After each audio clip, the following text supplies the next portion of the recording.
Welcome to the First Unitarian Church of St. Louis.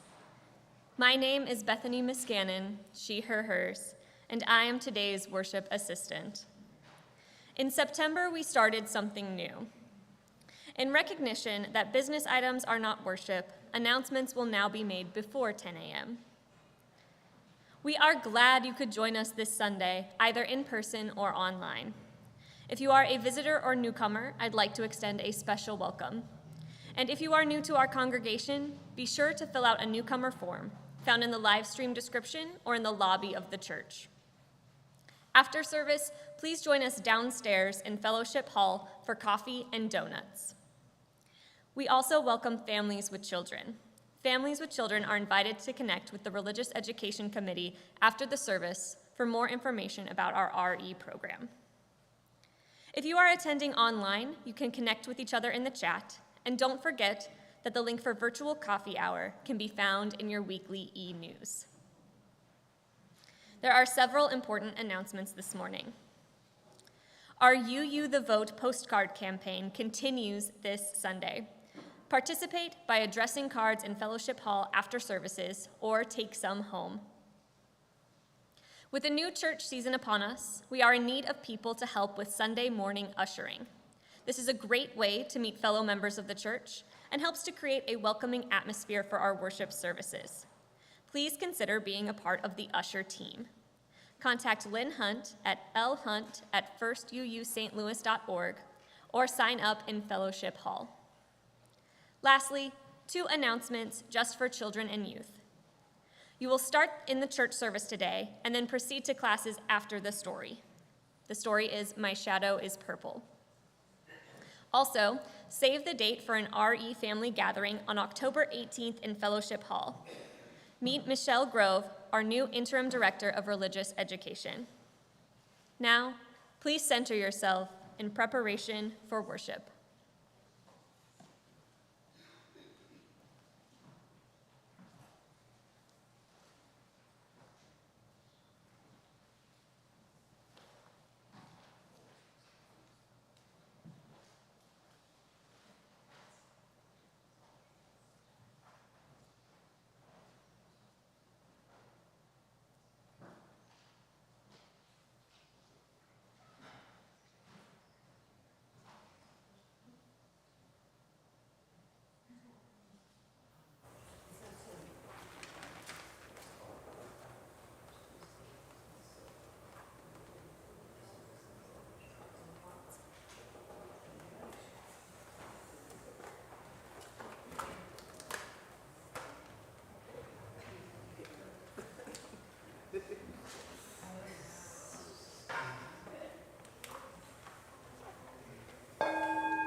Welcome to this religious community where we affirm the worth and dignity of all who enter.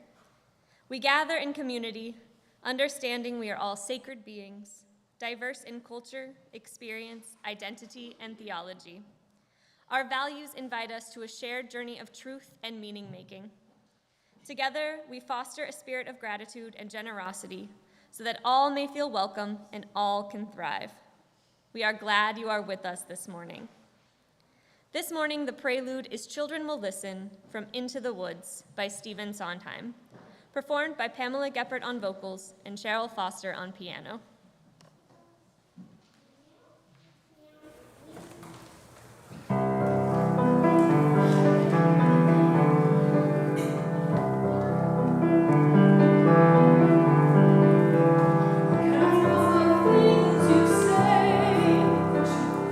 Children will see.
awfully tall in this pulpit, but good morning, everyone. My name is Ro Kelly. My pronouns are she, they, and it is such a joy to be with you today. This morning, we will kick off this month's exploration of the practice of deep listening. Deep listening is an essential element for creating and holding loving space for others, others that we love, and others that we may not love yet. In these times of deep division in our country, our own neighborhoods, and across the world, it is an especially prudent and urgent time to slow down and listen. It's also important as we delve into this morning's topic, the non-binary gender experience and how it invites us all to expand our understanding of unconditional love. As we embark on this journey together today, let us open our ears, hearts, and minds to create a sanctuary of love for the next hour where all of us are valued and respected in all of our complexities. May this service inspire us to listen deeply, not only to one another, but also to the whispers of our own souls. Thank you for allowing me to share this space with you today. Now please rise as you're willing and able for our opening hymn of the month, number 112, Do You Hear?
We light our chalice with words from a 73-year-old woman known only as Aunt Susie, who produced this poem for her church's writing group in honor of their non-binary family member, writer Theo Nicole Lorenz.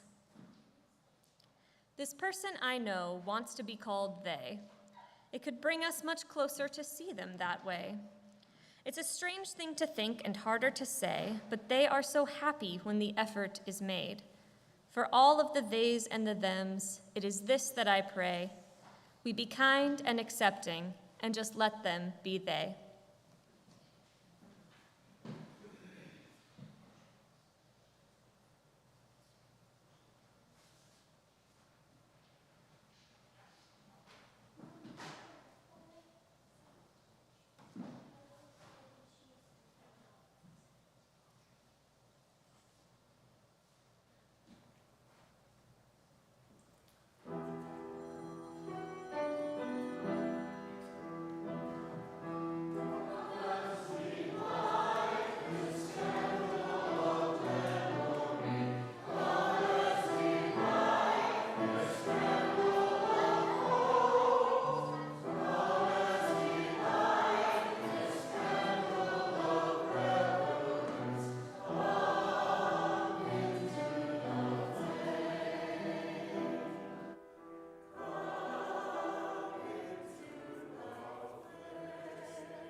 I'll let you all join. So, when you go to the store and you're trying to get a new toy or some new clothes, and the store is divided up by all the girls' stuff is pink and all the boys' stuff is blue. Well, today's story is about some kids that feel like they fit in both of those sections equally. The color for boys used to be pink. That's so right. The colors for girls used to be blue. I know, what do colors even mean, right? Okay, so today we have My Shadow is Purple. And this was written and illustrated by Scott Stewart. Okay. My dad has a shadow that's as blue as a berry, and my mom's is as pink as a blossoming cherry. There's only those choices, a 2 or a 1, but mine is quite different. It's both and it's none. If theirs are straight, then mine is a circle, for my shadow's different. My shadow is purple. My shadow loves playing with all sorts of toys, things loved by girls and things loved by boys. I dance with the pinks as they turn and they spin, and play sports with the blues as they lose and they win. Some of my friends think I'm simply confused, but the thing I love most is not having to choose. Some tell me I'm blue. Only blue can be strong. But my mom's strong too, so I think they're wrong. Some tell me I'm pink, because pink's the most caring. But my dad's always crying and loving and sharing. Why can't I love sports and dancing and trains and ponies and glitter and engines and planes? Why must I choose and exclude all the rest? I love choosing both, because both is the best. And now it is time for the greatest event. The school dance is here. The invite's been sent.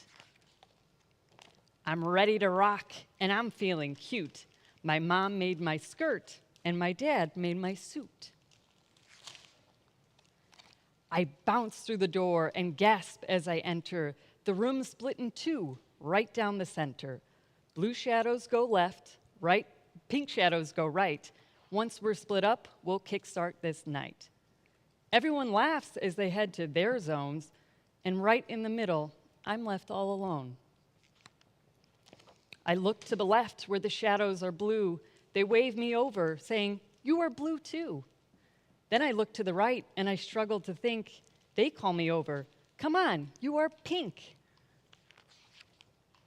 The teacher walks up, looking rather amused. "I know you are different, but now you must choose."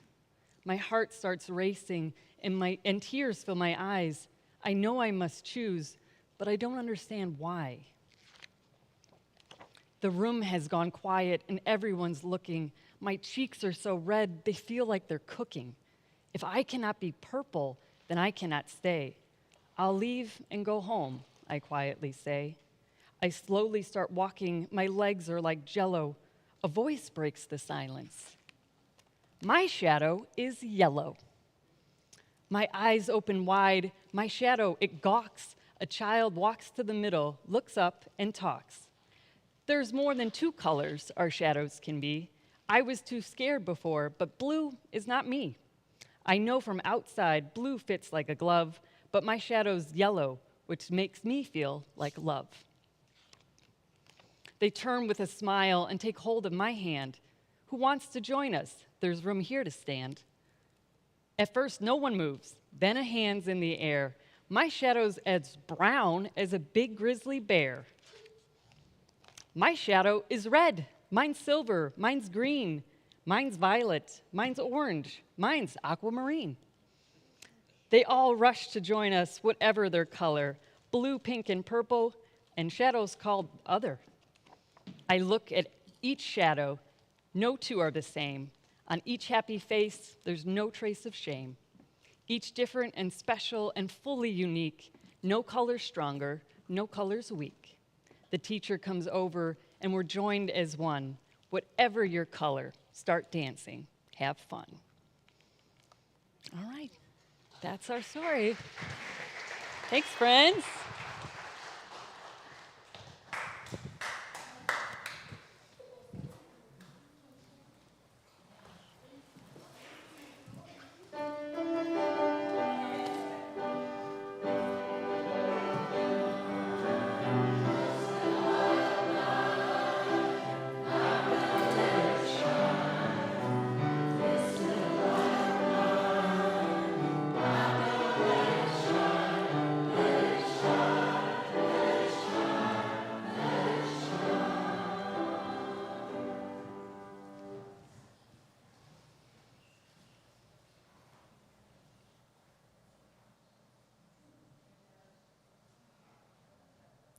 The act of sharing our joys and concerns is an invitation to community, to support, celebration, and love. Now is the time in our service when we connect with one another by sharing our sorrows and concerns. We bear witness to the ongoing trauma of the crisis in Gaza and escalating violence in the Middle East. We pray for a ceasefire.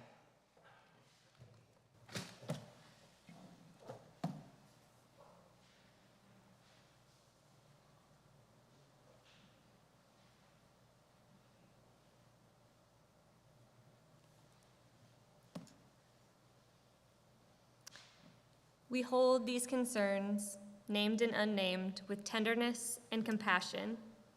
May they be lighter because they are shared. As a community, we also share our joys and celebrations with one another.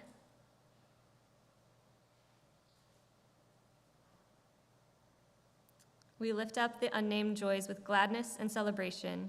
May they be magnified because they are shared.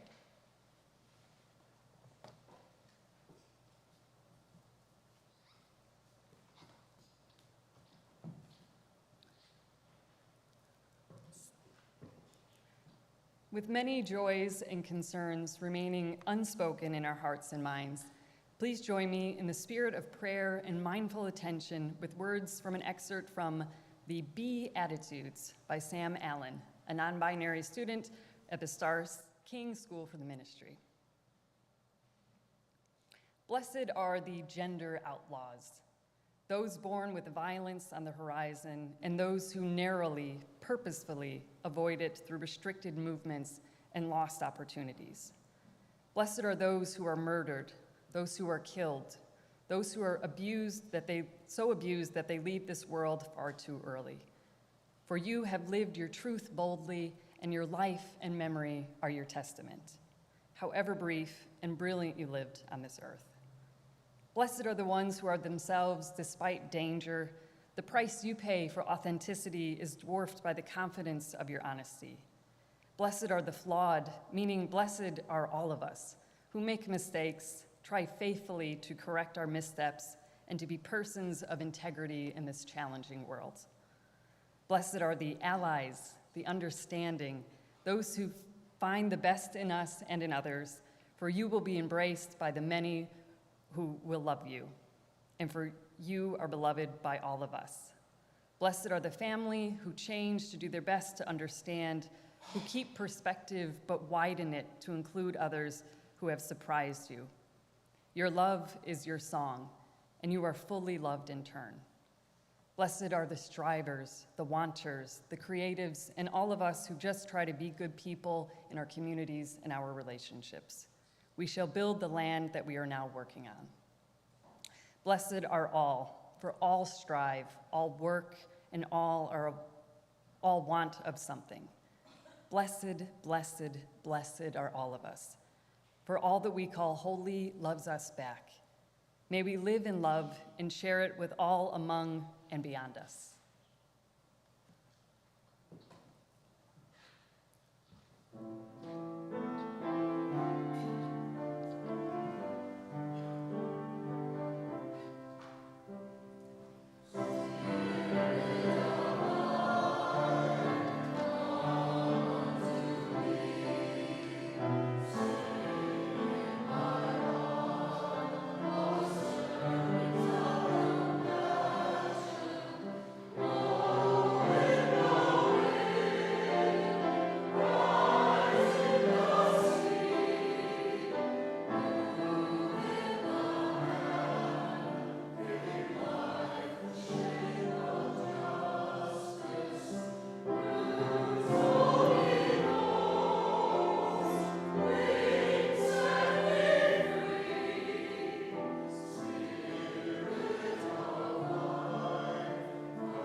Our first reading is an excerpt from the poem, The Biography of Pink, by Eliot Chapel.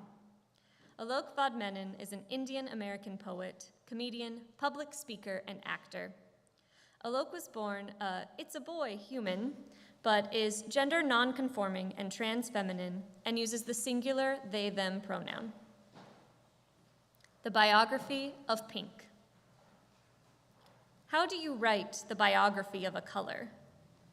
A long time ago, pink was born. Pink had lots of friends. Then pink was taken hostage, got a life sentence, had to serve it in this foreign land called gender. How do you write a romance novel about a color? Is the color the protagonist or the villain? Does the color love you back? At age 2, I refused to wear anything but pink. By age 11, I stopped. Substituted the floral and Lisa Frank for a pair of gray slacks. The only pink I was allowed to keep was the one in my mouth.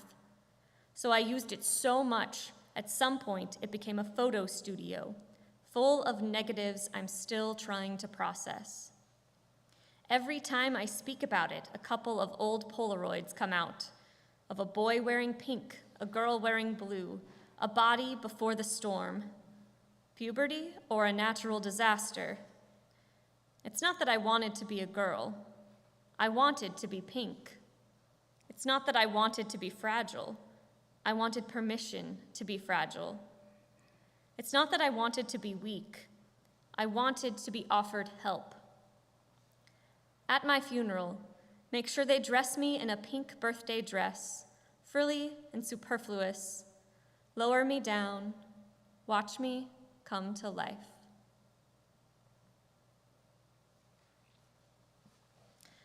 The First Unitarian Church of St. Louis strives to be a welcoming congregation, inspiring lives of loving kindness and integrity by nurturing spirituality, building community, and advancing justice. Your contributions support our mission and ministry in the St. Louis region and beyond. Okay.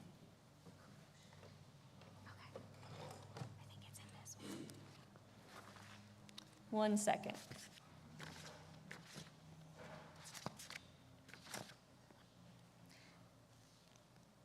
This Sunday, we have a designated collection with the Trinity Hot Lunch Program. Our congregation is a member of the Holy Ground Collaborative. This group of religious institutions take turns preparing and serving a weekly hot lunch at Trinity Episcopal for those who are nutritionally at risk in our community. Your contributions support our mission and ministry in the St. Louis region and beyond.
So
Thank you all for that. That was absolutely beautiful.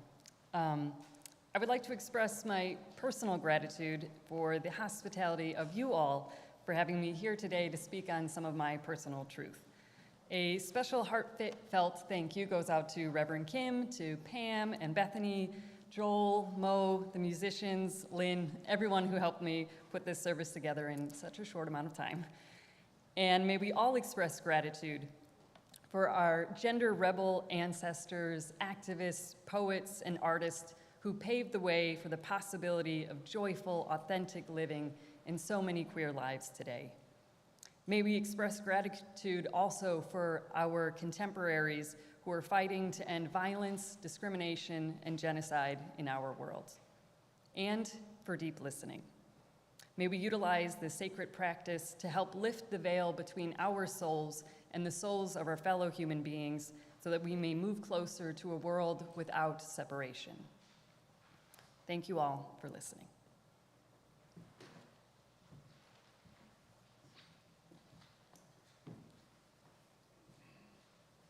Our second reading this morning is an excerpt from At the River Clarion, a poem by Mary Oliver. If God exists, he isn't just butter and good luck. He's also the tick that killed my wonderful dog, Luke. Said the river, imagine everything you can imagine, then keep on going. Imagine how the lily, who may also be a part of God, would sing to you if it could sing, if you would pause to hear it? And how are you so certain anyway that it doesn't sing? If God exists, he isn't just churches and mathematics. He's the forest. He's the desert. He's the ice caps that are dying. He's the ghetto and the Museum of Fine Arts. He's Van Gogh and Allen Ginsberg and Robert Motherwell. He's the many desperate hands cleaning and preparing their weapons. He's every one of us, potentially. The leaf of grass, the genius, the politician, the poet. And if this is true, isn't it something very important? Yes, it could be that I am a tiny piece of God, and each of you too, or at least of his intention and his hope, which is a delight beyond measure. I don't know how you get to suspect such an idea. I only know that the river kept singing.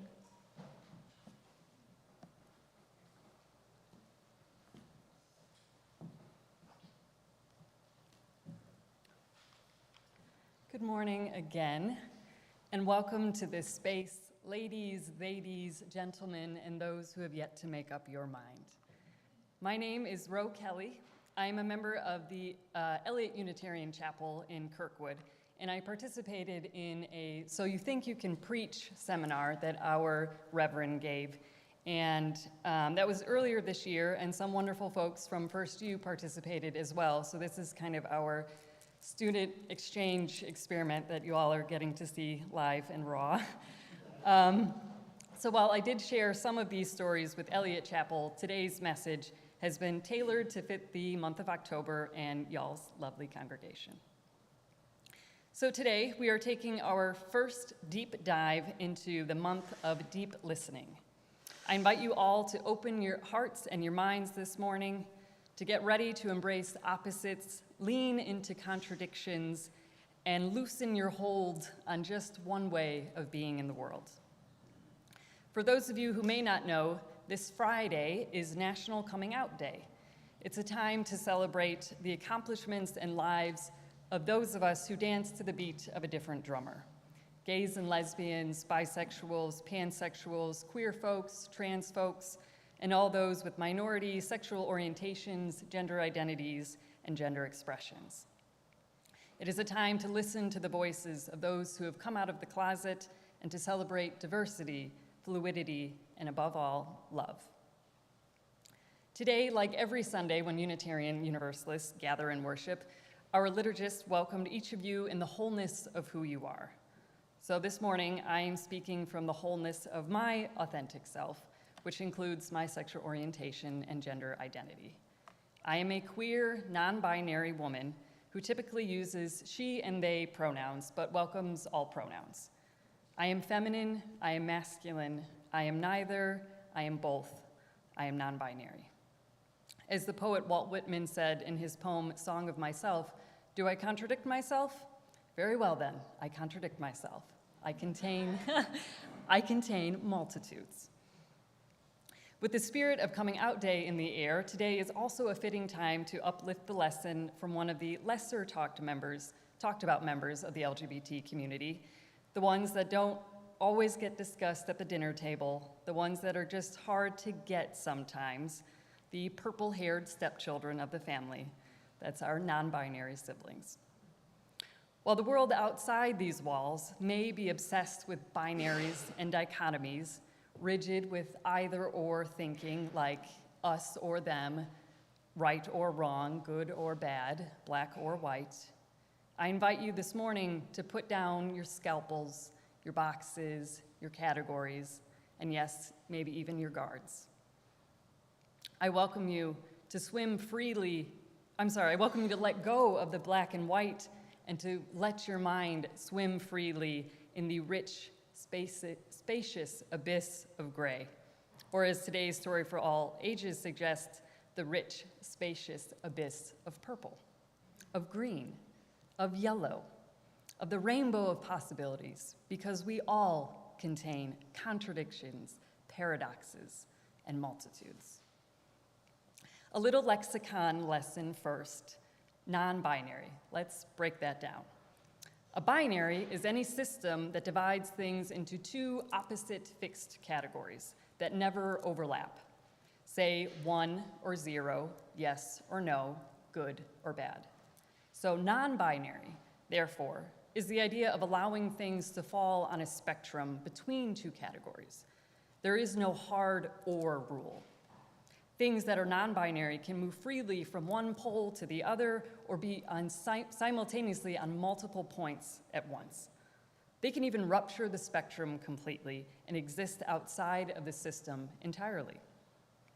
When we apply this idea to gender, meaning femininity and masculinity, it can be easier to think of colors like this morning's story for all ages. If we think of gender as a binary, we get the limited choice of pink or blue, girl or boy, feminine or masculine. And there's that inflexible or rule again that is inherent in binaries. But if we think of gender as non-binary, we get the choice of blue or pink, but also the choice of blue and pink. We can be purple, indigo, fuchsia, or lilac. We can swing from rose to violet depending on our mood. We can buck off the map entirely and be marigold, chartreuse, or tangerine. In reality, too, no two non-binary people experience their gender the same. Some non-binary folks are gender fluid and swing from masculine to feminine in their gender expression, and some are more androgynous or gender queer, like me, and express both their authentic masculinity and femininity at the same time. Others feel agender, meaning they don't identify with the traditional roles and expressions of either gender at all. So non-binary people, while we are all different, we share the common trait that none of us are exclusively men or exclusively women. Not Barbie pink, not race car blue. We experience gender as less of an or and more of an and. Less a stagnant M or F category and more of a story, a journey, a canvas to paint on. Take me, for example. When I was younger, I knew early on that I was not a girly girl, but it took more time to figure out that just because I wasn't quite a girl didn't mean I was quite a boy either. I didn't like wearing most girls' clothing, but I loved hair clips and sequins and berets. But I also loved boys' basketball shorts and bucket hats. I loved pranking the nuns, playing poker, catching bugs, climbing trees, and making home movies with my siblings about fantasy adventures. I liked girl things, and I liked boy things, but I especially liked joy things. To me, joy was when I was being a kid instead of a girl or a boy. Or better yet, when I wasn't a boy or a girl at all, but a knight or an alien or a wizard. Still, outside the realm of pretend, out in the real world, there were parts of me that were incompatible with girls my age. I was too rough, too loud, too skinny, too into sports, too masculine.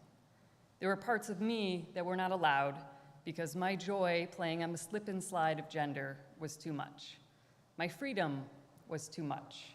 My multitudes were showing.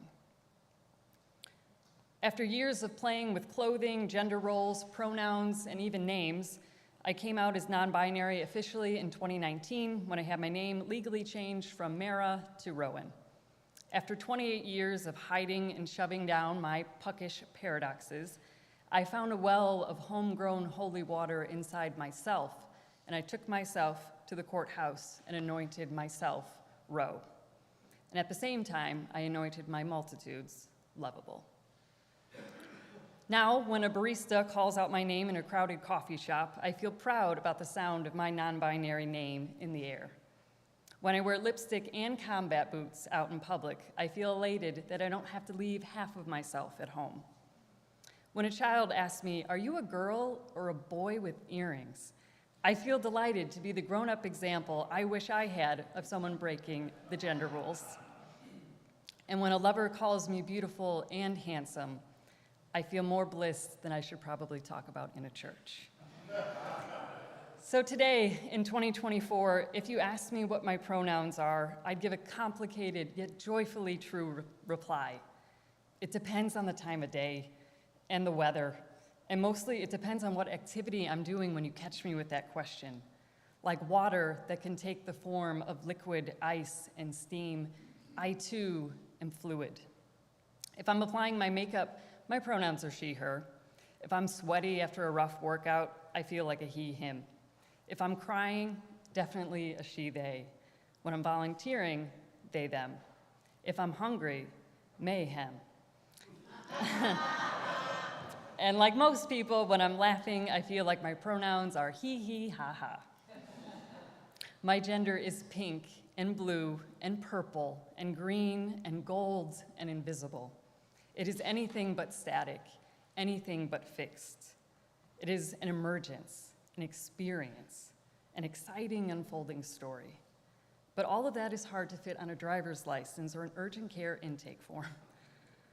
Thankfully, our UU faith calls on us to recognize that none of us need to be simple to be valid. None of us need to be universal to be precious.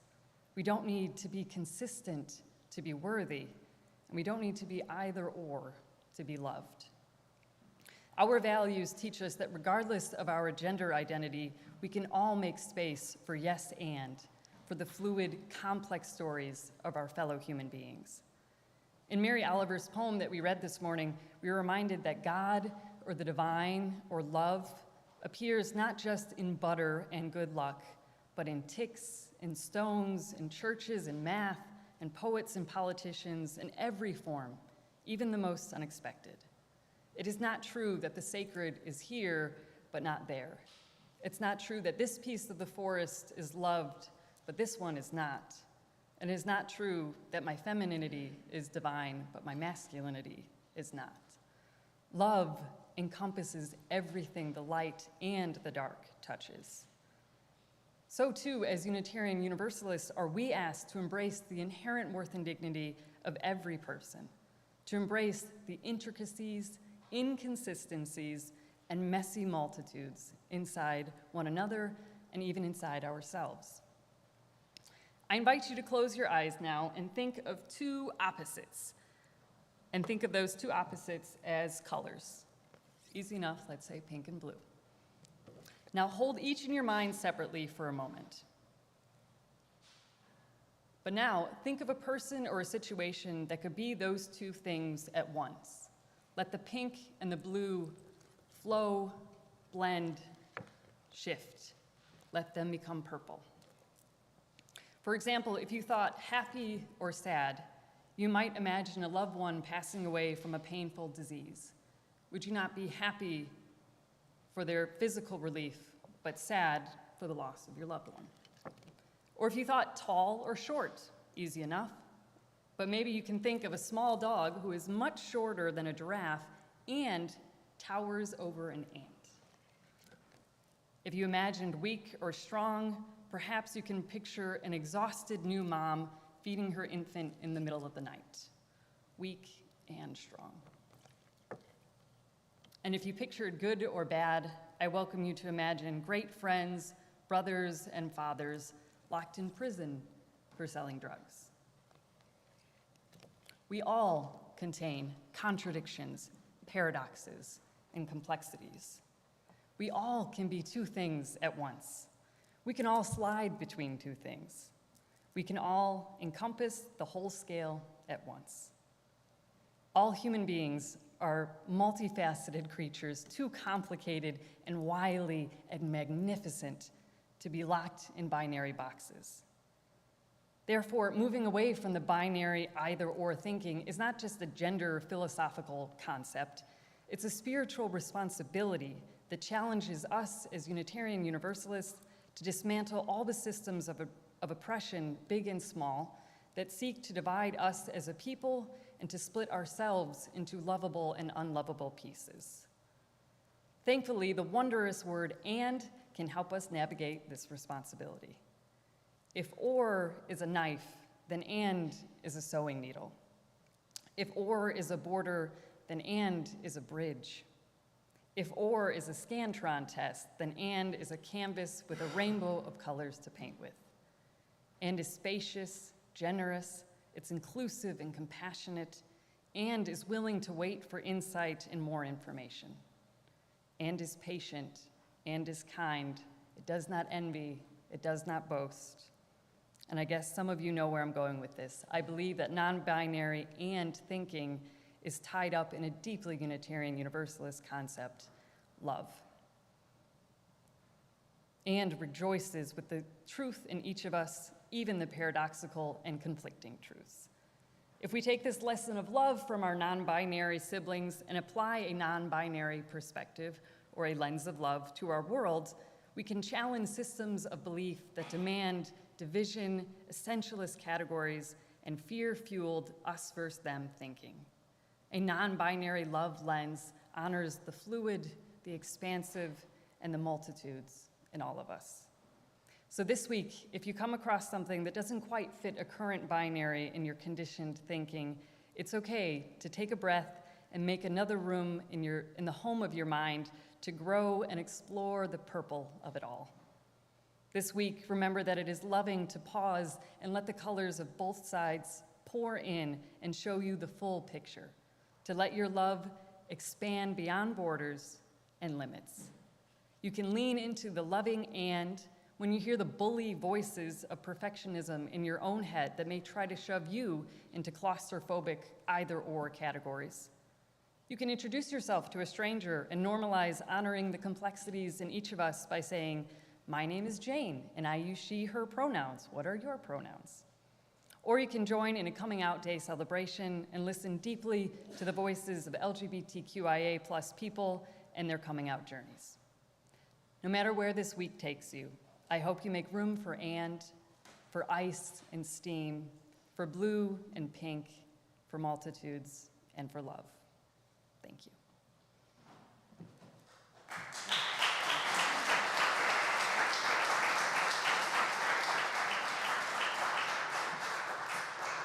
And please rise as you're willing and able for our closing hymn, number 151, I Wish I Knew How. I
We can wait.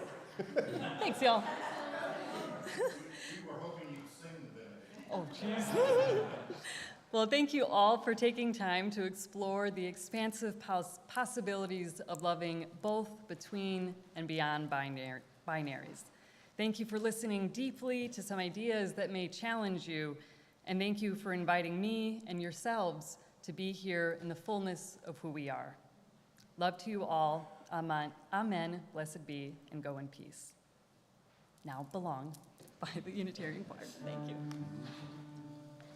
I belong to this body, I belong to this earth, I belong